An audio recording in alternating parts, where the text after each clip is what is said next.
The evening sun was setting over City Hall as Dr. Regina Washington gathered her belongings from her temporary office. Her fingers brushed against the newly minted badge on her desk, a symbol of not just her personal achievement, but a historic moment for the entire city. As the first black woman to be appointed as police chief of the 12th Precinct, she felt the weight of responsibility settling on her shoulders, though her posture remained confident and determined. Regina paused at her desk, looking at the family photo she'd just placed there, her mother beaming with pride at her police academy graduation 20 years ago. She could hardly believe how far she'd come from being a rookie officer walking the beat. Years of dedication, countless overnight shifts, and endless studying had led to her earning her Ph.D. in criminal justice, all while moving up through the ranks. The cleaning staff was just starting their evening routine as Regina packed the last of her personal items into a small cardboard box. Mrs. Chen, who'd been cleaning these offices for over 30 years, stopped by the doorway. "Congratulations, Dr. Washington," she said warmly, having overheard the news. "My grandson told me about you. He did a report on your community outreach program for his school project last year." Regina smiled, touched by the personal connection. These were the moments that reminded her why she'd chosen this path. "Thank you, Mrs. Chen. How is your grandson doing with his studies?" she asked, genuine interest in her voice. After a brief chat, Regina checked her watch. It was getting late, but she had one more thing to do before heading home. Instead of making the usual announcement about new leadership, Regina had decided to take a different approach. She wanted to see her precinct as it truly was, not how they'd present themselves to a new chief. Tomorrow's morning briefing would be soon enough for formal introductions. For now, she needed to understand the real dynamics at play in her new jurisdiction. As she walked through the building's marble hallway, her heels clicking against the floor, Regina reflected on the changes she hoped to implement. Her dissertation hadn't just been academic exercise. It was a blueprint for real reform, focusing on community engagement and addressing systemic biases in law enforcement. But first, she needed to understand exactly what she was working with. The security guard at the front desk, an older gentleman named Ray who'd been there since Regina was a cadet, gave her a knowing wink as she passed.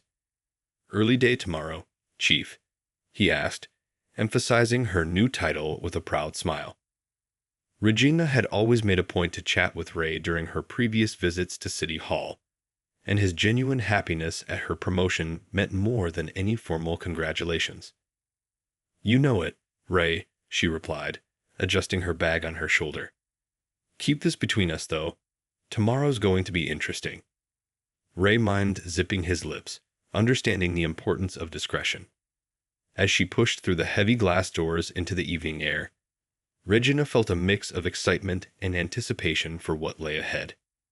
She had worked her entire career for this moment, facing down doubters and breaking barriers at every step. From being one of only 3 women in her academy class to earning her doctorate while working full-time, Regina had never taken the easy path. But this would be her biggest challenge yet. Transforming an entire precinct's culture would take more than just policy changes. It would require building trust, understanding, and genuine connections. As she walked to her car in the rapidly emptying parking lot, Regina thought about all the young officers she'd be leading. Some would welcome the changes she planned to bring, others would resist. But she was ready for whatever came her way. 20 years of service had taught her that real change happens not through force, but through understanding and example. Tonight, she would see firsthand how her officers interacted with the community when they thought no one was watching. Tomorrow, she would begin the work of building the kind of police force she'd always believed was possible. Regina eased her dark blue sit-in onto the street, deliberately taking the long way home through her new jurisdiction. The streets were quiet, but not empty, with the occasional group of people walking home from late dinners or heading to evening shifts.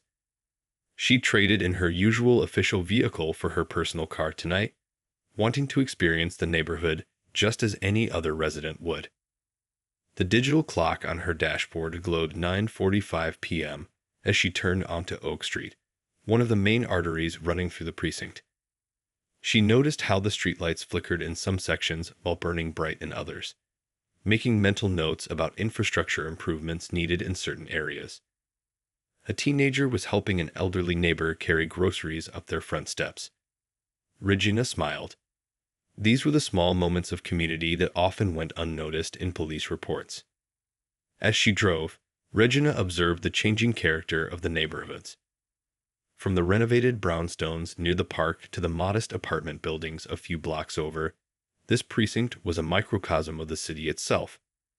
She pulled over briefly to watch two kids shooting hoops in a community center's lit basketball court, reminded of her own childhood when the local police officers would sometimes join in their games. The radio played softly in the background as she continued her drive, but Regina was more focused on the stories these streets could tell. She passed the corner store where Mr. Kim, despite the late hour, was still restocking shelves. Through the window, she could see him chatting with a young mother who'd stopped in for some late-night essentials, her toddler sleeping peacefully in a stroller. Regina remembered similar stores from her early days as a beat cop, how these small businesses often served as the heart of their neighborhoods. She made a mental note to revive the Coffee with a Cop program, but with a twist, hosting it at different local businesses each month to better connect with the community. A group of restaurant workers walked past her car, laughing and talking after their evening shift. One of them dropped their bag, and another quickly helped pick it up. These simple acts of kindness were what made a community strong, Regina thought. Too often, police work focused solely on problems and crises, missing the everyday goodness that deserved protection and support. She turned down a quieter residential street, where most houses were dark except for the warm glow of living room TVs. A cat darted across the road, and Regina slowed, remembering how many times she'd helped residents find their lost pets during her patrol days. Those moments, though not technically part of her job description, had often led to the strongest community bonds. The night air was cool, and Regina rolled down her windows slightly, letting the familiar sounds of the city wash over her. A distant siren wailed, not from her precinct, but close enough to remind her of the responsibilities ahead. She'd need to review response times, patrol patterns, and community feedback, but not as just statistics on a page. These were real people's lives, real neighborhoods that deserved their best service. As she approached a four-way stop, Regina noticed how some drivers rolled through without completely stopping. Another mental note, not for strict enforcement, but for better street design and community education. Her degree had taught her that prevention through design often worked better than punishment through tickets. Regina checked her mirrors out of habit, noticing a patrol car a few blocks behind her. She maintained her steady pace, curious to see how her officers conducted themselves during routine night patrols. Her hands rested easily on the steering wheel as she continued her drive, observing everything but trying to look like just another resident heading home after a long day. In her rearview mirror, the patrol car's lights suddenly flashed to life. Regina felt a familiar tension in her shoulders, not from fear, but from anticipation. This moment, though unplanned, would give her valuable insight into how her officers interacted with the public. She began to pull over, keeping her movements calm and deliberate, knowing that what happened next would shape her first days as chief in ways she hadn't expected. The red and blue lights filled Regina's rearview mirror as she carefully pulled her sedan to the curb. She'd been through this routine countless times before, but always from the other side. With practiced calm, she turned off her radio, kept her hands visible on the steering wheel at 10 and 2, and waited. Through her side mirror, she watched Officers Thompson and Martinez approach her car, their flashlights cutting through the evening darkness. Her mind flashed back to her own days of making traffic stops, remembering how she'd always tried to approach each situation with respect and professionalism. She could tell from their walking pattern that these officers were being cautious, standard procedure for a nighttime stop, but there was something else in their posture that caught her trained eye. They were approaching her car with an alertness that seemed excessive for a simple traffic stop. Regina quickly glanced at her speedometer, knowing she'd been driving exactly at the limit. Her registration was current, her lights were all working. She checked them just that morning. As the officers split up, one approaching her window while the other hung back slightly, she kept her breathing steady and her movements minimal. The beam from Officer Thompson's flashlight swept through her car interior before settling uncomfortably on her face. Despite her 2 decades in law enforcement, despite her new position as their chief, Regina felt the familiar flutter in her stomach that came with being pulled over. It was a feeling she knew all too well, both as an officer and as a black woman, and one that had partly inspired her career choice. License and registration, Officer Thompson said, his tone more demanding than requesting. There was no introduction, no explanation for the stop. Regina noticed how Officer Martinez kept his hand near his holster, standard procedure, yes, but his stance seemed unnecessarily tense. She could read the situation like a book she'd studied for years. "Good evening, officer," Regina responded calmly, her voice steady and clear. "May I ask why I'm being pulled over?" She kept her hands in plain sight, knowing from experience how crucial these first moments of interaction could be. The flashlight beam didn't waver from her face, creating harsh shadows in her car's interior. "You've got a broken taillight," Thompson replied, though Regina knew this wasn't true.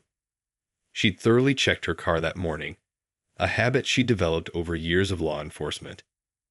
"What brings you to this neighborhood so late?" The question came with an edge that made it clear this was more than a routine traffic stop. Regina noticed a young couple walking their dog on the opposite sidewalk, slowing down to watch the scene unfold. This, too, would become part of her first unofficial assessment of her precinct. How traffic stops looked to the community they served. The couple's concerned expressions told their own story. "I'm actually headed home," Regina replied truthfully, maintaining her composed demeanor. She could feel the weight of her new badge in her coat pocket, but she resisted the immediate urge to reveal her identity. This moment, uncomfortable as it was, would give her valuable insight into how her officers conducted themselves when they thought no one was watching. Officer Martinez shifted his position, moving to get a better view of her back seat. "Ma'am, we're going to need to see your license and registration now," he added, his tone matching his partner's. The dashboard clock now read 10:02 p.m. Barely 10 minutes since she'd noticed their patrol car behind her. Regina knew what would happen next would shape her approach to leading this precinct. As she prepared to reach for her credentials, she decided to make this unexpected encounter into something meaningful, not just for these officers, but for the entire department she was about to lead. This wasn't just about one traffic stop anymore. It was about the future of community policing in her precinct. The air felt charged with tension as she slowly moved her hand toward the center console, where both her driver's license and her new chief's badge waited. In the beam of the flashlight, she could see Officer Thompson's reflection in her window, his expression a mix of authority and suspicion, an expression she knew would change dramatically in the next few moments. "I'm going to reach for my credentials now," Regina announced clearly, maintaining the calm professionalism she practiced throughout her career. The tension in the air was thick enough to cut with a knife. She moved her hand slowly toward the center console, watching in her side mirror as Officer Thompson shifted his weight uncomfortably. The young couple with their dog had stopped completely now, standing under a streetlight about 30 feet away. Regina knew this scene was all too familiar in neighborhoods across the country. A black woman being pulled over at night, 2 officers standing guard with flashlights blazing. But tonight was going to be different. "Keep your hands where we can see them," Officer Martinez called out, his voice carrying a note of unnecessary authority. Regina noticed how his partner's flashlight beam followed her every movement, creating dancing shadows across her dashboard. The light caught the small photo of her mother she kept clipped to her visor, a reminder of why she'd chosen this path in the first place. "My registration is in the glove compartment," Regina explained, her voice steady and clear. "Would you like me to get that first, or my license?" She was giving them a chance to direct the interaction, to demonstrate their approach to routine traffic stops. Every word, every gesture would inform her understanding of what needed to change in her precinct. "License first," Thompson replied, his tone slightly less harsh but still carrying an edge of suspicion. Regina could hear cars slowing down as they passed, more eyes watching this roadside encounter. She thought about how many times she'd been in similar situations before becoming an officer, and how those experiences had shaped her approach to law enforcement. As she reached for her wallet, she noticed Officer Martinez speaking quietly into his radio, probably running her plates. She wondered what they saw when they looked at her car at her. Did they see a threat? A suspicious presence? Or just another citizen heading home on a quiet evening? These were the questions she'd need her officers to ask themselves during every interaction. The leather of her wallet felt familiar in her hands as she carefully extracted her driver's license. Beneath it, her new chief's badge caught the gleam of the flashlight. She took a deep breath, knowing the next few moments would be crucial, not just for these officers, but for the message it would send about accountability and assumptions. "Officers," she began, her voice taking on a slightly different tone, not authoritative, but clear and purposeful. "I want you to know that I understand you're doing your job. But I need to point out something important." She could see Thompson's flashlight beam waver slightly, perhaps picking up on the shift in her demeanor. A gentle breeze rustled through the trees lining the street, carrying with it the distant sounds of city life. A siren somewhere far off, the rumble of the subway below ground, the laughter of people enjoying their evening. These were the sounds of the community they were all sworn to protect and serve. Regina held her license in one hand, but hadn't yet extended it through the window. "Before I hand you my license, I'd like to ask again why you said I had a broken taillight." She paused, letting the question hang in the air. "Because I checked all my lights this morning, and I can see in my mirrors that they're all working perfectly now." Officer Martinez had stopped his radio communication, and both officers were now fully focused on her car. The atmosphere had shifted subtly. There was a new uncertainty in their posture, a questioning in their stance. They were starting to realize that this wasn't going to be a typical traffic stop. "Ma'am," Thompson started, but Regina could hear the slight waver in his voice. Something about her composure, her questioning, was making him reconsider his approach. This was the teachable moment she hadn't planned for but knew she needed to seize. A chance to demonstrate the kind of leadership and accountability she planned to bring to the precinct. Regina held both her driver's license and her chief's badge in her hand now, feeling the weight of the moment. The streetlight above cast a soft glow over the scene, and she could see the officers' faces clearly for the first time. They were young, probably no more than a few years out of the academy. She saw in their expressions the same determination she'd once had, but also something she needed to address. The kind of unconscious bias that could turn routine stops into potentially dangerous situations.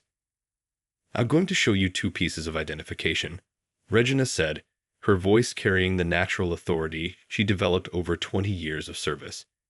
"And then we're going to have an important conversation." She watched as Thompson and Martinez exchanged quick glances, picking up on the shift in dynamics they couldn't quite explain yet. The night had grown quieter, as if the city itself was holding its breath.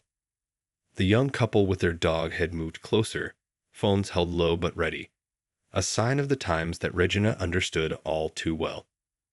But tonight, their video would tell a different kind of story. She handed her license through the window first, watching as Officer Thompson took it with a slightly unsteady hand. Before he could walk back to run it, she held up her badge, letting the gold catch the beam of their flashlights. "Officers, I'm Dr. Regina Washington, and as of today, I'm your new precinct chief." The change was instant and dramatic. Thompson's flashlight beam dropped immediately to the ground, while Martinez took an involuntary step backward. The radio on Thompson's shoulder crackled with static, but neither officer moved to answer it. For a moment, the only sound was the gentle idling of Regina's engine. "Chief," Thompson started, his voice barely above a whisper. The confidence from earlier had evaporated, replaced by a mix of shock and embarrassment. Regina could see the realization washing over both officers, not just of who she was, but of what they'd done and how they'd acted. "At ease, officers," Regina said, her tone firm but not unkind. She opened her car door slowly, stepping out into the night air. Both officers seemed frozen in place, unsure whether to stand at attention or retreat to their patrol car. The young couple across the street had lowered their phones, now watching with obvious interest as the scene took an unexpected turn. Regina took a moment to straighten her jacket, then looked directly at her officers. In Thompson's hand, her license trembled slightly under the streetlight. Martinez had removed his hand from near his holster, his posture completely transformed from the authoritative stance he'd held just moments before. "I want you to take a good look at this badge," Regina said, holding it up. "Not because of the rank it represents, but because of what happened here tonight before you knew I carried it." The words hung in the air between them, heavy with meaning. She watched as understanding dawned in their eyes. This wasn't just about pulling over their new chief. This was about something much more fundamental.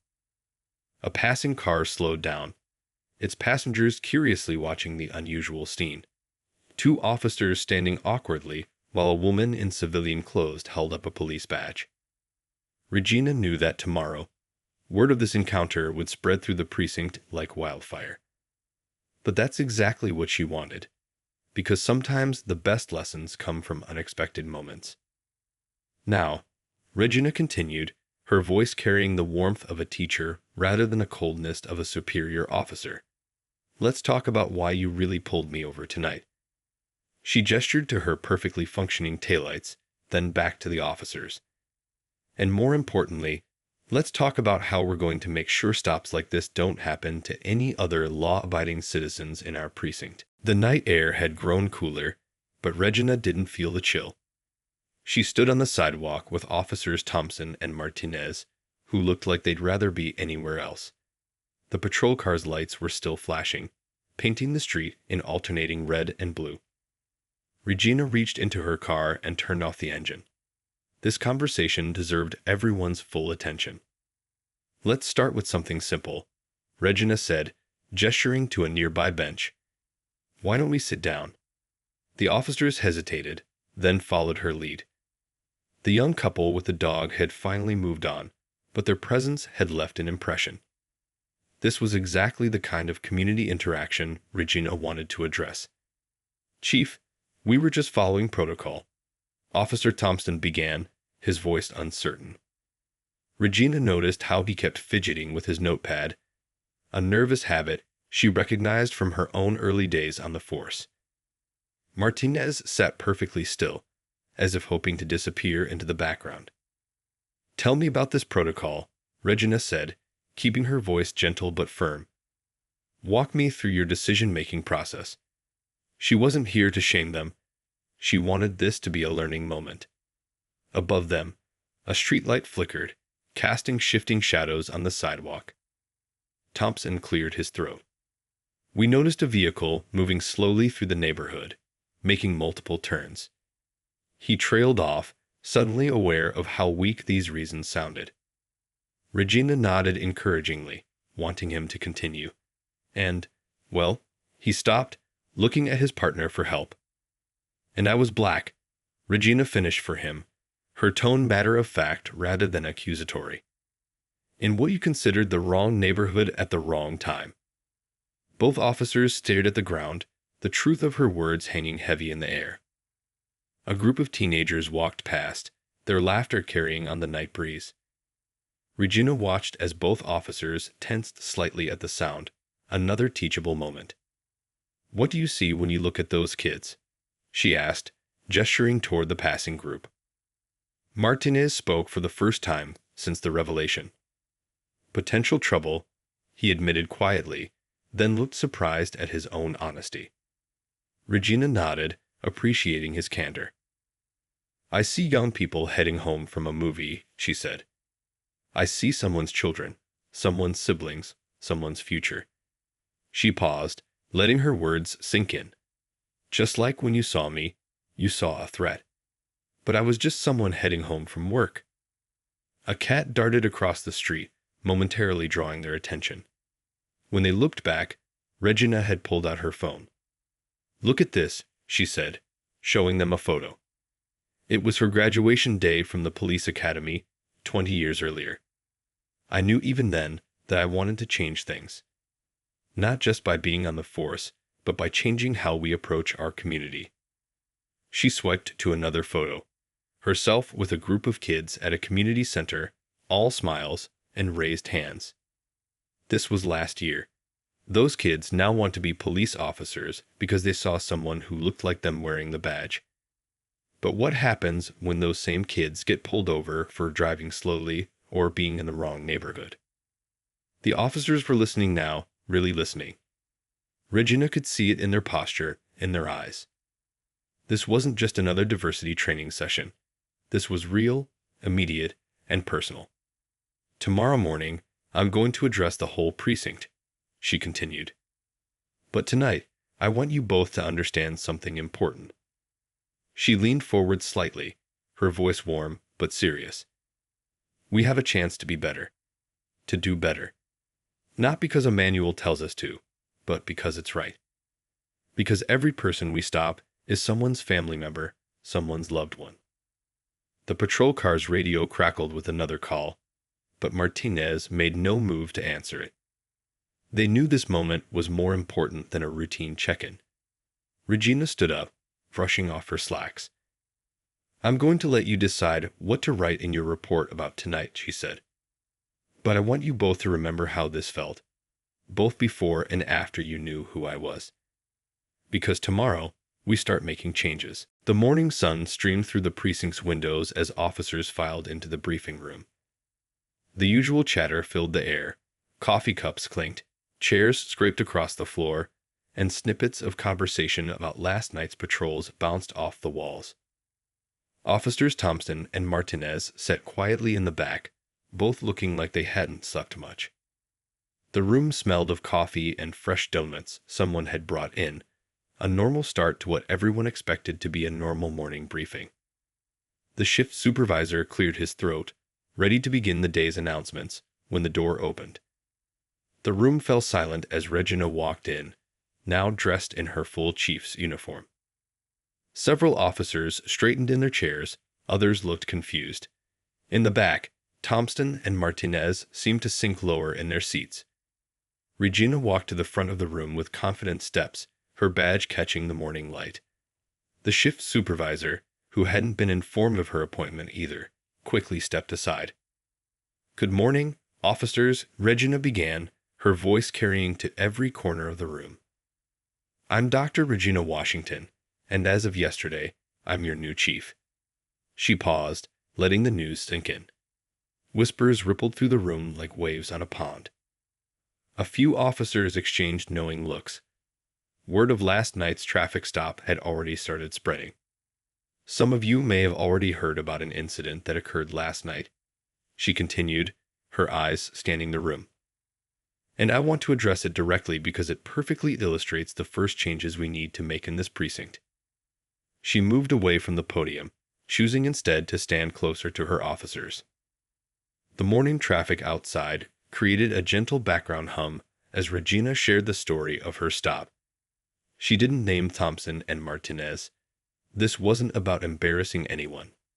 Instead, she focused on the assumptions, the automatic responses, the unconscious biases that had led to the stop in the first place.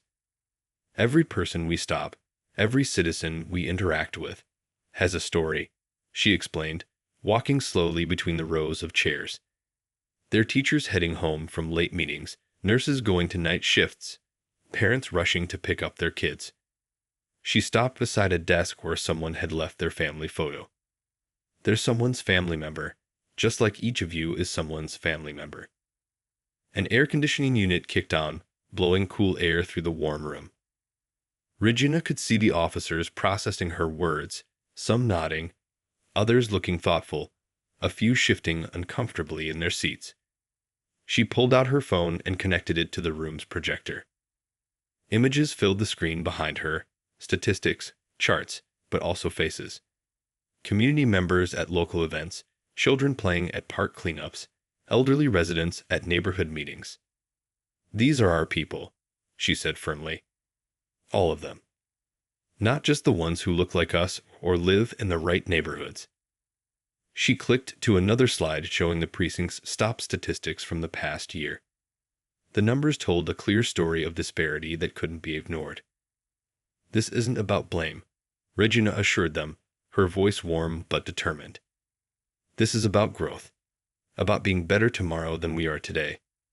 From her briefcase, she pulled out a stack of papers, new training schedules, community engagement programs, updated protocols for traffic stops. As she began explaining the changes, she noticed Thompson and Martinez sitting up straighter, paying close attention. Their experience from last night had made them unexpected allies in what was to come. Starting today, Regina announced, every traffic stop, every interaction, every decision we make will be guided by one question. How would we want our own family members to be treated in this situation? The room was completely silent now, every eye focused on their new chief. Because in the end, that's what community policing is about, treating every member of our community like family. She laid out her vision for the precinct. More community engagement, transparent reporting, regular training updates. But most importantly, she emphasized the need for honest self-reflection. Last night taught me something valuable, she concluded. It showed me that we have officers who, when confronted with their own biases, are willing to learn and grow.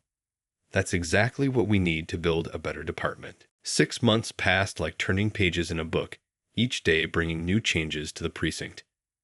The morning sun found Regina walking through the neighborhood where she'd been pulled over that fateful night. But today, she wasn't alone. Officers Thompson and Martinez were with her, not in their patrol car, but on foot, greeting shop owners and residents by name.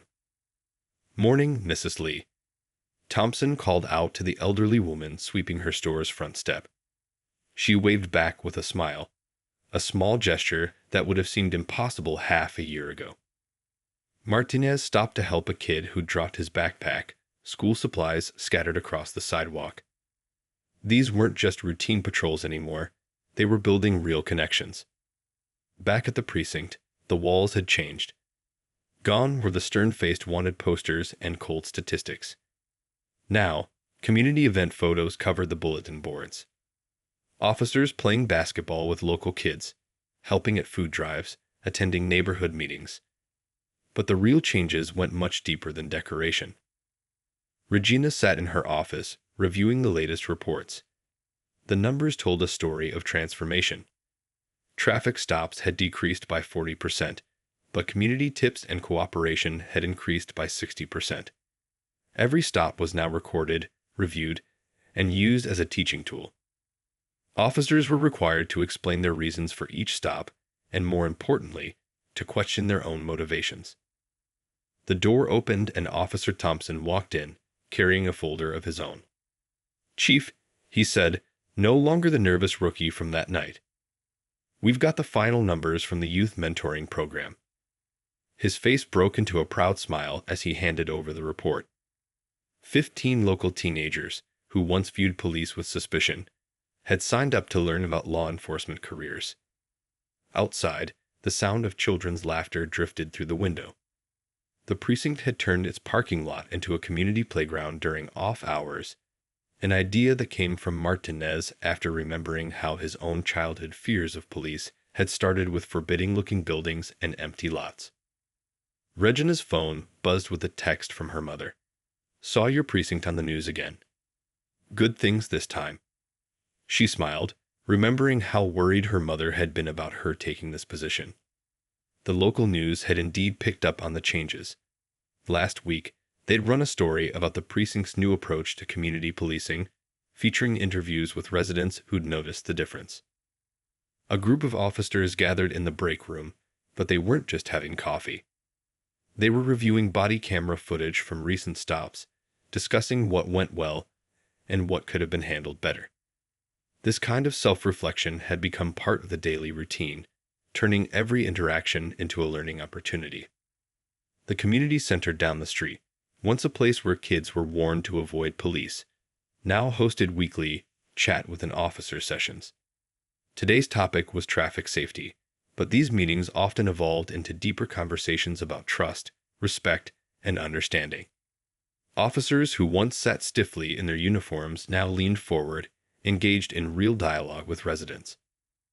Regina walked through the dispatch center, where the atmosphere had changed too. Dispatchers now had detailed information about community resources, mental health services, and social workers. They'd been trained to ask better questions, to understand that not every situation needed an armed response. In the training room, a new class of officers sat learning about implicit bias, but not from a dry PowerPoint presentation. Instead, community members shared their experiences, their fears, and their hopes. The officers listened, really listened, taking notes not because they had to, but because they wanted to understand. As the day wound down, Regina found Thompson and Martinez in the parking lot, chatting with the same young couple who'd witnessed their interaction 6 months ago. The couple had become regular visitors to community events, even helping to organize a neighborhood watch program. Their dog, once tense around police, now wagged its tail at the sight of uniforms. The setting sun painted the precinct in warm colors as Regina watched her officers heading out for evening patrol. They carried more than badges and radios now. They carried the understanding that every interaction was a chance to build trust, every moment an opportunity to prove that change was possible, one small gesture at a time. 1 year had passed since that fateful traffic stop, and the precinct was celebrating its annual community day. The parking lot, once just a sea of patrol cars, now buzzed with activity. Food trucks lined one side, their delicious smells mixing with the sound of children's laughter. Families moved between information booths, games, and demonstrations, no trace of the old tension that used to define police-community relations. Regina stood near the welcome booth, watching Officer Thompson teach a group of kids how to use police radio codes. These same children, who once ran away at the sight of a uniform, now crowded around him eagerly. Nearby, Officer Martinez was helping an elderly resident fill out a community safety survey, taking time to explain each question carefully. The morning's local newspaper sat on a nearby table, its headline reading "Local Precincts Sets New Standard for Community Policing." The article highlighted the dramatic changes. Civilian complaints down by 65%, crime rates reduced by 40%, and community participation in police programs at an all-time high. But the real story wasn't in the numbers. It was in the faces of the people at the celebration. A young mother approached Regina, holding her daughter's hand. "I wanted to thank you," she said softly. "Last month, when my car broke down at night, I was scared to see police lights behind me. But your officers didn't just help me get home. They followed up the next day to make sure we were okay." Her daughter offered Regina a drawing she'd made of a police car with hearts around it. At the community feedback board, dozens of sticky notes shared similar stories. "Officer Thompson helped my son with his homework. Officer Martinez found my lost dog. I feel safe in my neighborhood again." Each note represented a small victory, a moment where trust replaced fear, where understanding overcame prejudice. The police academy's new training video played on a screen nearby, featuring that night's traffic stop from a year ago. Regina had turned her experience into a teaching tool, showing future officers how unconscious bias could cloud judgment, and more importantly, how to recognize and overcome it. The video had been shared with police departments across the country. Near the basketball court, a friendly game between officers and local teenagers was underway. These weekly games had become a precinct tradition, breaking down barriers one jump shot at a time. The teenagers who once viewed police as threats now saw them as mentors, coaches, and sometimes even friends. Regina checked her phone, Another precinct across town had requested her help in implementing similar changes. Word had spread about their success, and other departments wanted to learn. The traffic stop that could have been just another statistic had instead sparked a movement. The local high school principal stopped by, sharing excited news about the new criminal justice program they'd started together. 5 students from their mentorship program had been accepted to the police academy, including 2 from neighborhoods that had historically distrusted law enforcement. Change was growing from within the community itself. As the sun began to set, Regina gathered her officers for a group photo. Thompson and Martinez stood front and center, their faces reflecting pride in what they'd helped build. The photographer was the same young man who'd nearly recorded their confrontation a year ago. Now he was the precinct's social media coordinator, sharing positive stories of police-community interaction. The evening ended with a simple ceremony. Regina presented community service awards, but this year was different. Instead of just officers receiving recognition, community members were honored too. The message was clear: safety and trust were a shared responsibility, a partnership between police and the people they served. As families headed home under the streetlights, the same streetlights that had illuminated that pivotal traffic stop, Regina watched officers helping clean up, chatting with lingering residents, and making plans for next year's event. The precinct had become more than a police station. It was a cornerstone of the community. The night shift officers arrived, greeting community members by name as they started their patrol. 1 year had transformed not just procedures and statistics, but hearts and minds. What began as a tense traffic stop had evolved into a model of what community policing could be. Proof that change was possible, one interaction, one day, 1 year at a time.